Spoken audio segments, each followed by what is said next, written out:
రామారావు, పిల్లప్పటి నుంచి మీ నాయన నేను సావాసగాళం.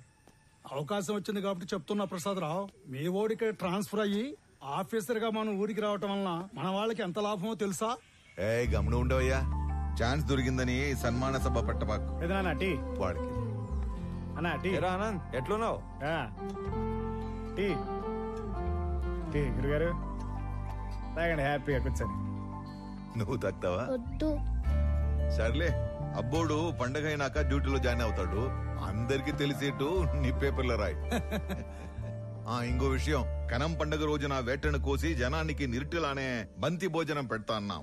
ఎన్ని తెగుతున్నాయి?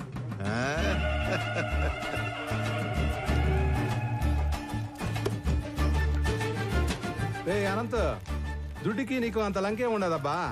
మటన్ కొట్టు సీనా అని పిలిస్తే సలపాగా నరికేటోడే.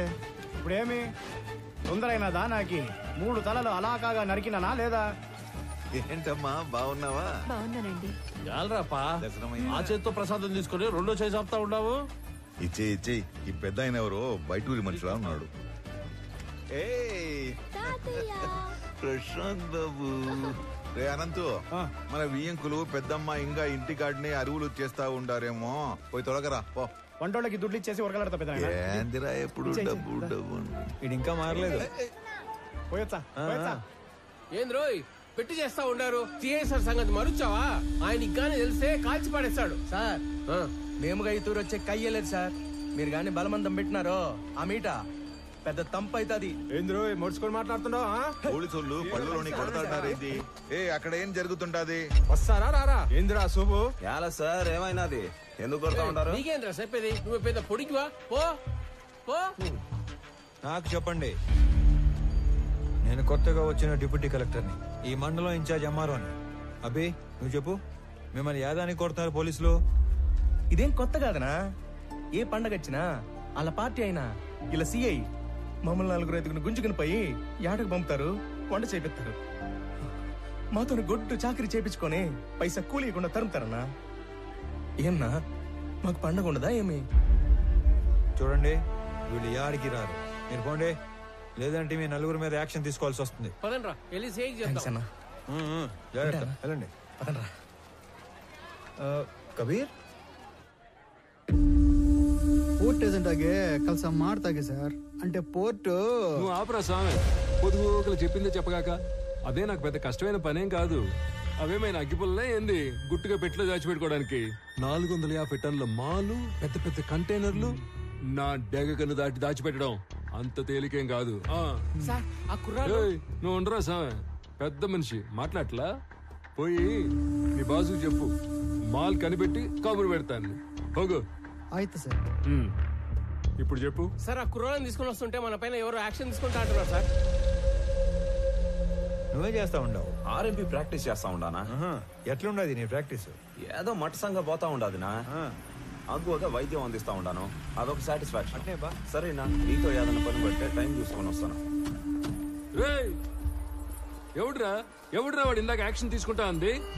నా యాళ్ళు లాగి పీకాల్సిన పనిచ్చి లగెత్తుకుని వచ్చారు.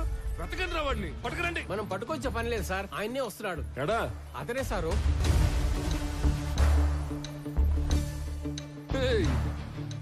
ఎవడురా స్వామి నువ్వు? అడ్డ పంచ కట్టుకుని ఆంతరం చూస్తున్నావా ఏంది? మా వాళ్ళు 4 దొంగనాయాలు లాకెళ్ళబోతే అడ్డం తగిలేవంట. క్రిమినల్స్ ని పట్టుకోకుండా ఆపడం కూడా నేరమే, తెలుసా నీకు? తెలుసు. నీలాంటి పోలీసులు క్రిమినల్స్ ని నేరం చేసినప్పుడు పట్టుకునేది తక్కువ, అవసరం అయినప్పుడు పట్టుకునేది ఎక్కువ. ఏందిరా స్వామి నువ్వు మాట్లాడేదా? ఏడు నుంచి వచ్చావు? నీ మాటలు చెప్పించుకోవడానికి రాలే ఈడకి. నువ్వెంత యాక్షన్ తీసుకుంటావు అన్నట్టుగా. ఏంది నువ్వు యాక్షన్ తీసుకున్నదా? నువ్వు డిప్యూటీ కలెక్టర్ ఎంఆర్ఓ అయితే పోయి నీ ఆఫీసులో కూర్చొని స్టాంపులు కొట్టి సంతకాలు పెట్టుకో, పోలీసులతో పెట్టుకోగాక. చూడు, నేనేదో సర్టిఫికెట్స్ మీద సంతకాలు పెట్టుకుంటా, రేషన్ కార్డులు పంచుకుంటా ఆఫీస్ లో మాత్రమే కూర్చునే రకం కాదు. As an executive magistrate of this sub division of the district, I'm responsible for operating preventive sections of code of criminal procedure. By the way, ఇక్కడ జరిగిన స్పెసిఫిక్ ఇన్సిడెంట్ లో I clearly observed violation of fundamental rights, which is a crime. Crime me police వాళ్ళే చేశారు కాబట్టి all of you. నేనా? will have to appear and explain your stand in my office if you extend this issue any further. Sir sir వాడు ఎంఆర్ఓనే కదా sir? అదేంది మిమ్మల్ని ఆఫీస్కి వచ్చి సమాధానం చెప్పంటాడే? ఎంఆర్ఓకి మనల్ని ఎంక్వైరీ చేసే పవర్స్ ఉంటాయా ఏమి సార్? నాకు మాత్రం ఏం తెలుసు స్వామి. వాడు చెప్పిన స్టైలు పోసు చూస్తుంటే ఆ పవర్స్ ఏదో ఉన్నట్టే ఉంది. ఓ ఒరేయ్, సార్ ఈ ఏటికి రికార్డింగ్ డాన్సులు మనకి లేకుండా చేశాడు. రామారావు, మొన్న పండగ అత్తగారింటికి వెళ్ళినప్పుడు మీ ఊరు కులుకు భజన డాన్స్ మిస్ అయిపోయావురా. ఎరా రాఘవ, ఏంటి కొత్తగా గడ్డం? ఏముంది, 4 రోజులు లీవ్ లో ఉన్నా. బద్ధకం. వచ్చే వారం ఆఫీస్కి వెళ్ళాలి, అప్పుడు తీస్తా. అది సరే గానీ నువ్వేంట్రా దూరదర్శన్? పండక్కి తప్పితే మీ ఊరు పక్కకే రావడం లేదు. నీకేంటి రాఘవ, ఏమైనా చెప్తావు? స్టేట్ గవర్నమెంట్ ఉద్యోగం కూర్చోబెట్టి పెడుతున్నారు. మా పరిస్థితి దొరకట్లో లేదురా. చాలా ప్రైవేట్ ఛానల్స్ వచ్చేస్తున్నాయి. మేం గట్టిగా కష్టపడకపోతే నిలబడటం కష్టం. గంగాధర్, నువ్వు ఎంత కష్టపడ్డా నిలబడటం కష్టమే. ఆల్రెడీ జెమిని టీవీ, ఈటీవీ అని ప్రైవేట్ ఛానల్స్ టౌన్ల వరకు వచ్చేసాయి. నెక్స్ట్ ఇంకా ఊళ్ళకే. నానా సలీం, మీరు కష్టపడకపోయినా అంతే. సెల్ ఫోన్ టెక్నాలజీ చాలా స్పీడ్ గా వచ్చేస్తుంది. నియర్ ఫ్యూచర్ లో మీ ల్యాండ్ ఫోన్లు అన్ని మాయమే. అందుకే మేమంతా కష్టపడి మా డిపార్ట్మెంట్ నిలబెడతాం. అబ్బో, చానాలకి చిన్ననాటి స్నేహితులంతా ఒకే చోట చేరారే. ఏంటి రామారావు, మన ఊరికి ట్రాన్స్ఫర్ చేసిన తర్వాత చేతులు కట్టేసినట్టు ఉండదా? ఇక్కడ నువ్వు సాల్వ్ చేయడానికి పెద్ద సమస్యలు లేవు, అలాగని నువ్వు చేయడానికి పనులు లేవు. డ్యూటీలో ఎప్పుడు జాయిన్ అవుతుండవు? రేపే. అయితే ఇంకా పనుంటే తప్ప రేపటి నుంచి కనపడరా. కొత్త ఎప్పుడు వస్తాడేమో గానీ పాతనైతే 11 గంటలకు వచ్చి టెన్షన్ 1 గంటకు వెళ్ళిపోయేవాడు. సుఖం ఉండేది మనకి. అవును కదా. గర్జన ఆడేం చేస్తా ఉండవు, సార్ వచ్చేసి ఉన్నాడు, జనాల్ని కలుస్తా ఉన్నాడు. సార్ వచ్చింది. సార్ పట్టుకోండి, పట్టుకోండి. సార్ వచ్చేసాడు.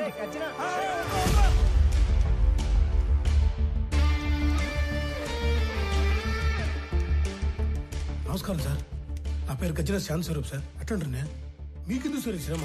నేను అందరూ బయటికి వెళ్తాను, మీరు పోయి ఆ సీట్లో కూర్చోండి sir.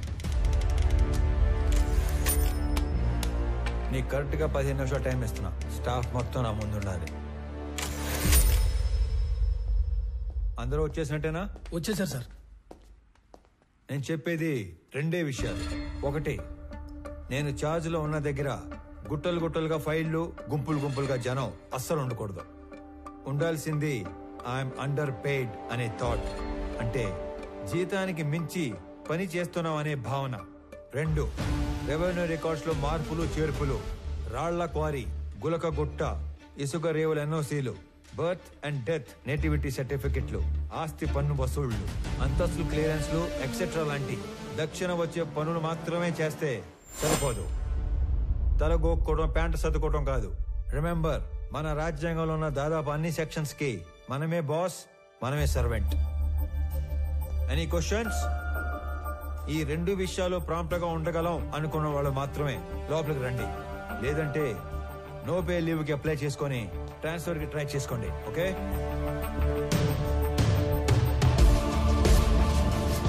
There is no privacy, no protocol in my office. నేను చేసే పని మీకు కనపడాలి, మీరు చేసే పని నాకు కనపడాలి. Only progress that matters.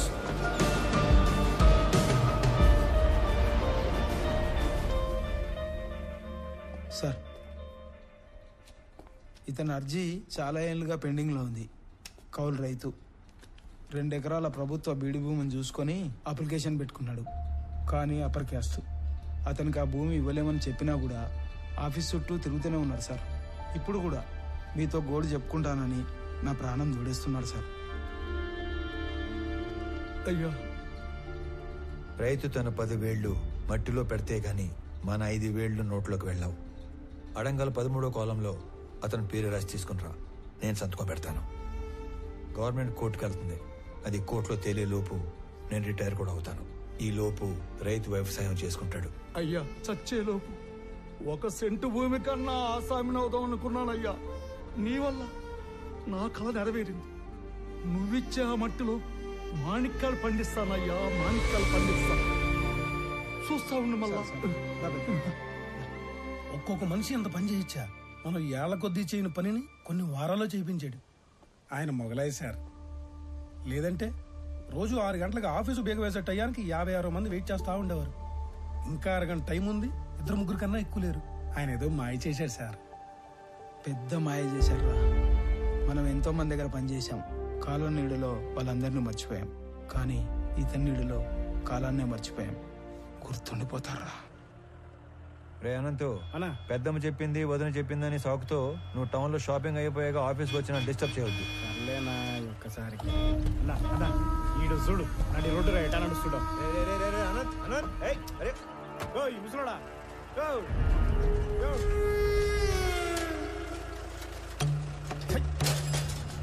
చూడనంత గట్టిగా మూసేసి వెనకొచ్చేటి బండు తొక్కితే పైకి పోతావు. సంపుతా నా కొడక. నీ దూకుడేంద్రా పెద్ద పట్టుకొని.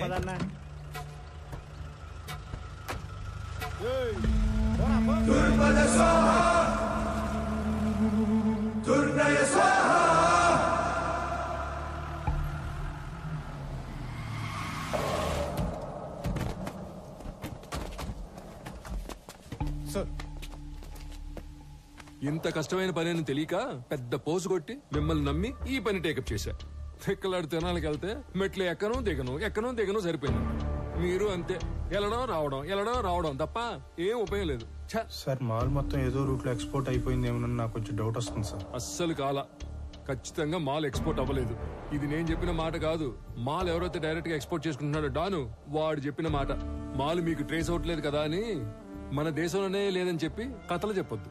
అయితే సార్ ఇంకో 4-5 టీములు పెట్టి తలా ఓ దిక్కు పంపి కూంబింగ్ ఆపరేషన్ చేస్తే త్వరగా ట్రేస్ చేయొచ్చు సార్. మీ చుట్టాలను కూడా తీసుకెళ్ళరా. నువ్వెవరో సామి నా కొంప ముంచేటట్టున్నావు. ఎట్ట అంటే హడావుడి లేకుండా వెతకాలి. గవర్నమెంట్ కి ఏమాత్రం ఒప్పందినా చాలా డేంజర్. ఇన్ని 100 కోట్ల ఎర్రచందనం ఒకేసారి దొరికితే దేశం ఉలిక్కి పడుద్ది. కలపకి కాపలా కూడా పెరిగిద్ది. దీంట్లో ఏది జరిగినా నన్ను లేపేస్తారు. సైలెంట్ గానే ఎతకండి, కానీ కొంచెం స్పీడ్ పెంచండి. పండి. Good morning sir. Morning. Good morning sir. Good morning sir. ఇది మాల్నీదే, ఇది మాల్నీదే, ఇది కూడా మాల్నీ. ఏంటి ఇవన్నీ? పేరు మాలిని సార్, ఊరు తెమ్మసముద్రం. ఆస్తి వారసత్వ బదిలీ కోసం అప్లికేషన్ పెట్టుకుంది. మనం దాన్ని రిజెక్ట్ చేశాం. దానికి నిరసనగా ఆవిడ ఉత్తరాలు రాస్తూ ఉంటుంది. బాగా బతికి చితికిన కుటుంబం అంట సార్. సరే కొత్తగా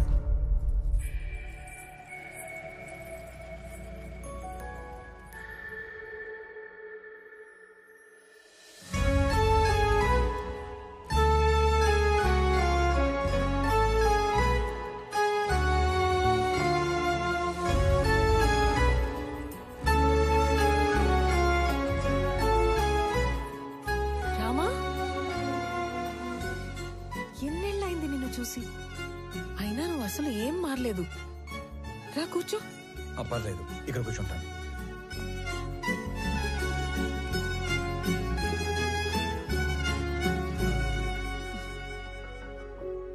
నీ పేరేంటి తల్లి? రామలక్ష్మి.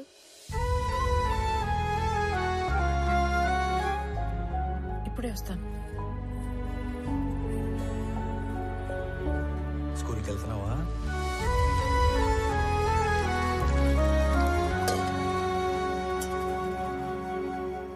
Good girl. తీసుకోరామా. ఇప్పుడు చెప్పు, మన ఊరికి ఎప్పుడు వచ్చావు? నీకు ఒక్కడే కొడుకు కదా? బుడ్డోడు ఎలా ఉన్నాడు? ఏంటి ఏం మాట్లాడావు?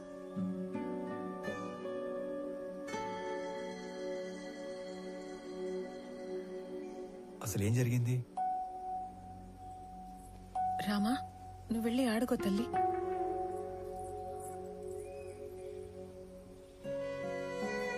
నా జీవితంలో జరిగిన చాలా మలుపుల్లో ఇది కూడా ఒకటి. మా వారి పేరు సురేంద్ర. మా నాన్నతో పాటు నార్త్ లో కాంట్రాక్ట్లు చేసేవారు.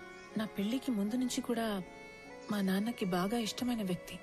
అమ్మ నాన్న కాలం చేశాక ఇక్కడే సెటిల్ అయ్యాం. కాంట్రాక్ట్లలో ఇబ్బందుల వల్ల నష్టాలు, వాటితో కష్టాలు కూడా వచ్చాయి. వర్మ అనే తన ఫ్రెండ్ ఏదో కొత్త బిజినెస్ ప్లాన్ ఉందంటే కలిసొస్తానని వెళ్లిన మనిషి తిరిగి రాలేదు. నేను ఏడ్చి ఏడ్చి కన్నీళ్లు కూడా రావట్లేదు. అవును, ఇవి నీ చేతికి ఎలా వచ్చాయి? కొన్ని రోజుల క్రితమే డిప్యూటీ కలెక్టర్ గా ఇక్కడికి ట్రాన్స్ఫర్ అయ్యి వచ్చాను. అవునా? ఇంట్లో ఇంకెవరు లేరా? మా ఆయన్ని వెతుకుతూ రోడ్ యాక్సిడెంట్ లో మా మామగారు కూడా పోయారు. ఇవన్నీ చాలా ఉన్నట్టు సురేంద్ర ఉన్నంత కాలం పలకరింపుకి వచ్చే అతని పార్ట్నర్స్ కూడా ఇప్పుడు డబ్బు కోసం బెదిరింపులకి వస్తున్నారు. పోలీసుల చుట్టూ, లాయర్ల చుట్టూ, నీ ఆఫీస్ చుట్టూ తిరిగి తిరిగి విసిగిపోయి రోజుకో లెటర్ పంపుతుంటాను. దానివల్ల ఉపయోగం లేదు, కానీ కనీసం నా బాధ నిరసన అయినా తెలిపితే మనసు తేలిక పడుతుంది కదా. వీటి వల్ల ఉపయోగం ఉంది. ఇవే నన్ను ఇక్కడి దాకా తీసుకొచ్చాయి. ఇకపై ఇది నా బాధ్యత.